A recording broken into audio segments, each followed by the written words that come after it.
Bentrokan tidak terhindari saat Satuan Polisi Pamong Praja Kota Semarang merobohkan 134 bangunan menggunakan alat berat di wilayah Ceblok, Kecamatan Gayam Sari. Sejumlah warga Ceblok melakukan perlawanan menolak rumahnya dibongkar.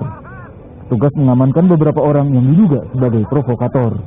Pembongkaran paksa dilakukan melalui rekomendasi Dinas Tata Ruang Kota Semarang karena warga masih nekat menempati bangunan meskipun tidak dapat menunjukkan sertifikat kepemilikan lahan.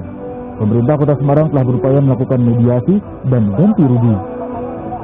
Sebetulnya proses ini sudah berjalan lama. Kita nyegel tanggal 15 Januari, kita tunda tanggal 1 Februari. Karena rencananya saat itu tanggal 9 Februari, kita undur hari ini tanggal 18. Ya kalau memang warga ini merasa memiliki bukti, silakan untuk pengadilan.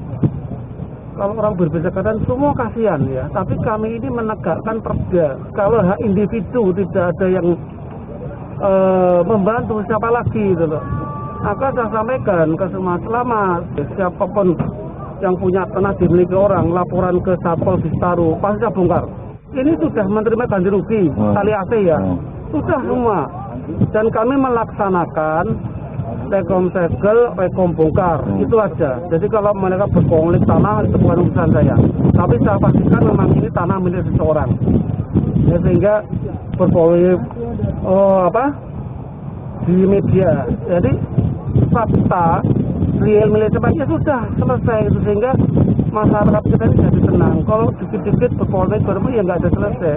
Tapi kami pastikan selama saya jadi Kasal PP ada tanahnya perorangan yang HM, tapi warga ini selalu mencari masalah, tidak mau pindah.